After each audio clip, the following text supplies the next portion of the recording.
What would you do if you were Prime Minister? Well, Nigel Farage, the controversial parliamentarian, just set out his plan for Britain in a big speech, so I thought I'd play the same game. What would I do if I was Prime Minister? Well, I think I've come up with something that would miraculously help the NHS, education, crime rates. It would address the problem that we have with young people, both boys and girls, on social media. It might even help immigration. So hear me out. As Tony Blair once said, education, education, education. I would say sport, sport, sport. Now, sport has many benefits. Let's look firstly at the NHS. If we had a nation of people who were more active, of course there would be less strain on the NHS. Our ageing population too would benefit. Exercise has been shown in countless studies to be more powerful than any other drug or treatment for diseases like Alzheimer's and dementia. The next one, education. Of course, if everybody was more active, burning off energy, then they would concentrate better in classes. And that's not just about getting more tired so they can't mess around once they're in the classroom. Actually getting the oxygen to their brain helps them learn better. We all know that if we are working in the office too long, we need to go outside and at least have a walk. So why don't we do the same with our kids? What was next? Crime. So there seems to be some striking statistics between the correlation of the shutting down of youth clubs and the increase in knife crime. People are looking for purpose and community and these intrinsic motivations that come with sport. And in the vacuum of something like a youth community, they turn to those things like gangs to get their community and their purpose and their sense of identity. So if we gave people the option of sport, then maybe they'd choose that over crime. Next, what did I say? Identity crisis with social media for boys and girls. Well, if boys were getting out there and playing sport, they'd get their sense of self-worth through the achievements that they can do together, the team spirit and the community that you get around sport, once again, rather than turning online, feeling alienated from the world and eventually becoming bitter and completely disenfranchised. And girls, there's these amazing and horrifying statistics about suicide and depression and body image issues that are resulting from the likes of Instagram. What if people were getting their sense of self-worth from what their bodies could do on the sports field rather than how they looked on social media? Next, I said immigration. Now this one might be a bit of a stretch.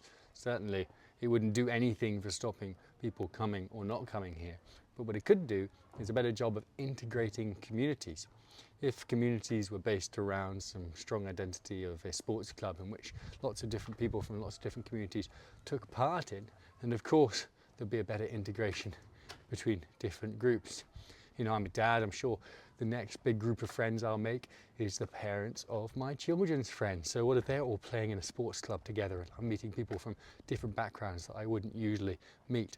It would surely have some kind of long-term knock-on effect in terms of how we all feel about each other. So sport, what would it do? Reduce pressure on the NHS. It would increase the quality of life for our ageing population, which would also decrease pressure on the NHS. It would help education by giving people purpose and also giving people oxygen to the brain when they need it rather than sitting indoors all day. It would help the identity crisis in young men. It would help women with their body images. It would help decrease crime because it would give people a sense of purpose and community that doesn't exist in breaking the law. And thirdly, it might help integrate different communities together as they centre around sport rather than draw lines along division.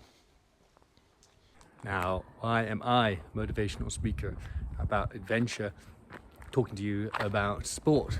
Well, one of my key tenets is about finding intrinsic motivations, one of 4 powerful intrinsic motivations: challenge, experience, relationships, or causes. And all of them lie in sport. And when I think about a lot of the identity crisis going on in young people at the moment, or crime, or all sorts of issues, I think, you could get challenges, experiences, relationships, and causes all out of sport. And, I'm not just making this up. It's backed up by countless studies that show the power of engaging in a challenge, experience, a relationship, or cause, the knock-on effect it can have in your purpose in life.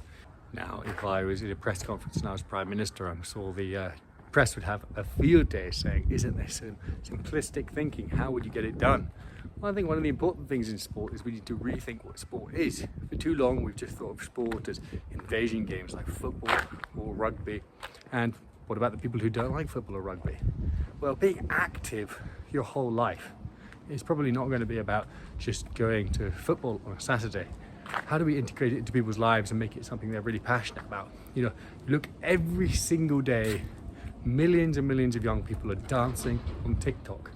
That's an activity. How do we get that energy and enthusiasm from moving your body and harness it somehow?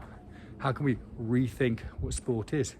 What about making the best of what you've got? Rural communities that might have small classes and a lack of facilities, they can't just engage in football.